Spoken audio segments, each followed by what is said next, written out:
Talking business. This house represents a company, and there's the boss of the company. Let's give him a name. The big boss. In Spanish, this is el jefe grande. Yeah? El grande jefe. There we go. The big boss, he's the boss of the company. So, this company is interested in doing one thing from a market perspective. What is this company interested in doing? What's the goal of this company? Making money.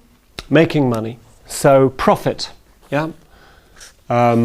Profit is the overall wish and desire for this organization. How do you increase your profit? There are two different ways to increase your profit. Actually, increasing by your revenue, Okay. but you also have to balance your costs. So you have to balance your cash flow. Okay. So there are two ways of increasing the profit that you earn. One, you increase the amount of money that comes into the organization. Two, you decrease the amount of money that leaves the organization. Most companies have a strategy. The strategy will be geared towards one of these directions, either more on a revenue side or more on a cost side. Some companies have a joint strategy, so they decide we need to increase revenue coming in over here. Over here we need to decrease costs.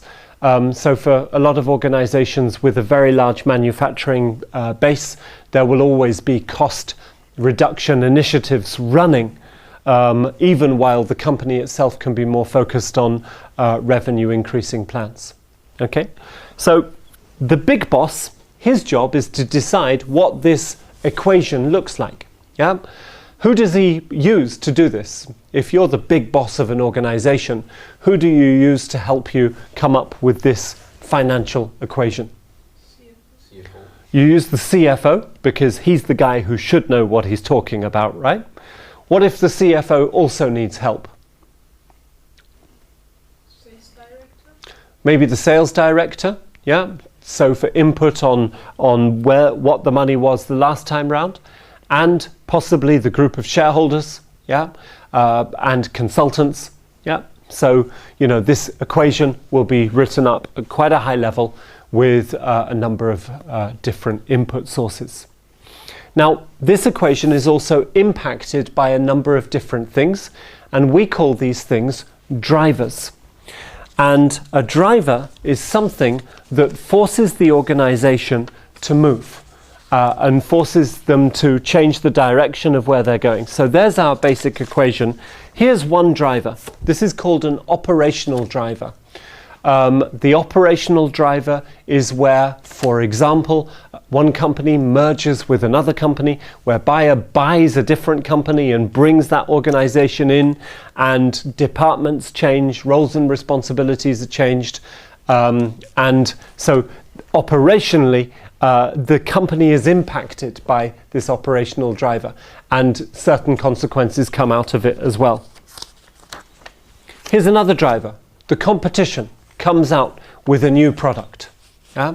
And everybody reacts to what it is. They reduce their prices, they increase their prices, they discover a new way of contacting their customers. So this is something else that happens on the market, if you like. And if this happens, the company reacts. Yeah?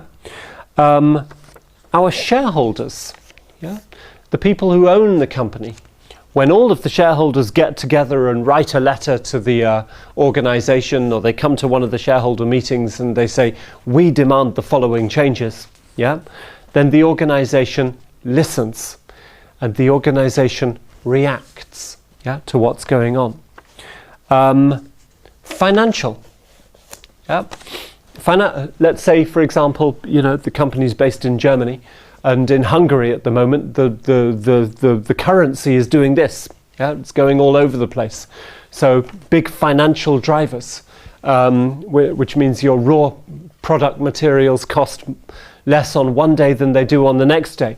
This also will have a big impact on the company and their plan and where they're going and how they're going to react. And then, of course, the customer. What happens if all of a sudden you get an increase in customer complaints, or there is a desire on behalf of the customers to do something, change something, receive more value for the services that they're getting, or to change the products. These are all external drivers. Then there are other drivers, ecological drivers. Yeah, in China at the moment, the skies have opened and more water has come through those skies than in the last 2,000 years put together. Yeah, so the whole country is being swept away on a big wave, and this is also creating a whole series of drivers for the farmers, for everybody. Yeah, so companies are changing their tactics based on these ecological drivers. In Europe, of course, where we're brilliant at fighting each other all the time, there's constantly a war going on somewhere. Yeah, this is also a driver for a particular market, for a particular organization. Doing business with this country is not possible because we're not allowed to sell. We have to go through third parties or whatever it happens to be. Yeah, so there's a whole series of things that we are not able to do anything about. But these things exist. They impact the company, they impact the people within the organization that we're working for. So, step one within our demand management process, understanding the sponsor's business. Do we need to know the financial plan of the whole organization? Yes, but yeah, what's the value in actually knowing that? What difference is it going to make to our website at the end of the day? Yeah, so yes, certainly it's good to have this information. At a pragmatic level, maybe it's not so interesting. However, do we need to know the drivers that are affecting the organization? Certainly. We read the papers every day just like everybody else. We realize that there are certain things that are happening on the market that are having an impact on our internal customers. So as a part of step one, understanding the economical environment is a critical part of the role.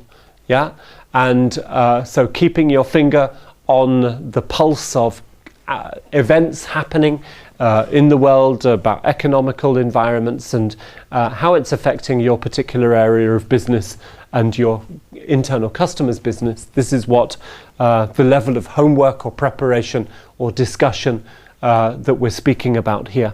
Understanding business drivers. Okay, now we move to the next level. Here are the people. Let's say this is the head of sales and marketing. This is the head of manufacturing. This is the head of human resources. And this is head of medical. Yeah, these guys are all responsible for a number of people. When the big boss makes the plan, what does he do then? He says to his organization, I have made a plan. Yeah, I have come up with an idea of where we want to go and what we want to do. Now, you guys, who are my slaves, you're well-paid slaves, by the way, and I don't give you a t-shirt with a big S on the front, yeah, but you know, you still know where you are. You now have to tell me what you're going to do. On a yearly basis, the organization submits budget proposals, correct? Everybody in the organization has to put their plan into the organization. Everybody wants money, right? So where do these ideas come from? So what happens next is the business looks like this. Strategies are built and plans are made. Yeah? So the head of sales and marketing will create a series of strategies which last for how long? Sales and marketing is quite a short-term approach at the moment, which means we're looking at 1 year, maybe 1.5 years. Maybe there are some strategies which have a 2 to 3 year focus. Yeah, a CRM initiative, for example, has a longer term of focus than a particular launch campaign for a particular product relaunch in September. Yeah, but these strategies will be finalized and they will be put down. Behind this strategy, though, there are a number of different initiatives which need to happen in order to make this strategy work. Yeah. Who was this? I can't remember. Our head of manufacturing. Yeah. So they will also start looking at their plans. They will say, for example, this is the amount of money that we had last year. Can we do the same with less? No. The answer is never yes. We always need a bit more than we had last year because we know we're not going to get it. So we may as well aim high. What plans do I have? What objectives do I want to reach? What goals do I need to achieve? And what projects am I going to put in place in order to achieve these plans? Yeah. So the business is invited or told, create your plans. Yeah. Put together your strategies. What do you want to achieve? Here's my goal. Here's my profit target. We want to increase revenue by this much. We still need to decrease costs by this much. How are you going to do this for me? This is the question that is addressed by the top to the organization itself. And the organization reacts to this by creating strategies and plans and then creating projects and initiatives to fit in with those strategies and plans. So, if we summarize so far, the role of the IT demand manager is, on a very top level, maybe to understand the P equals R minus C equation, the financial equation of what the profit and revenue and cost targets are for the year. At a more functional level, to understand the drivers to the organization and the drivers to your particular area of covered business. And now, to a specific level, identifying the different stakeholders that you are tasked with covering, and then for those different stakeholders, trying to work out what are their strategies, what are their plans.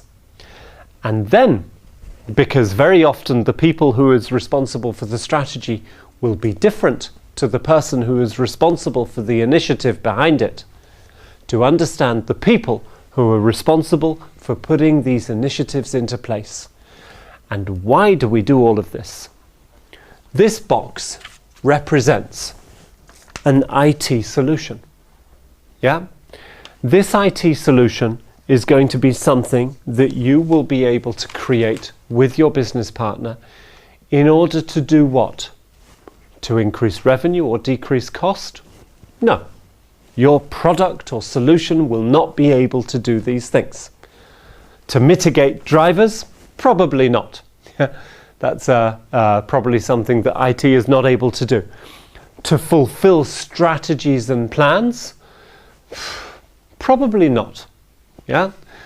At the end of the day, IT solutions may have a big impact here, but at the end of the day, these things are probably bigger than something that can simply be solved by a piece of hardware, software, or IT service. Which means the IT service and solution is designed to fit in with a specific initiative or project that is being run. So what we do is we try and understand the business so that we are able to better link our IT project and solution to the initiatives and projects that have been defined within the business scope to increase the chances of success and to improve them by doing this. We also do it so that when we finally implement an IT solution, we're implementing it into an environment that we know, so that we're not implementing the wrong thing, and we're increasing our chances of project success around it. That's the intention of understanding the business and of our Talking Business overview. This is, in its entirety, is the intention of the current Compass initiative. The Demand Compass initiative is a process of getting all this onto the table within a workshop environment. Yeah? And this is, from my perspective, a good reflection and description of the first stage of the demand management process, which is understanding the sponsor's business.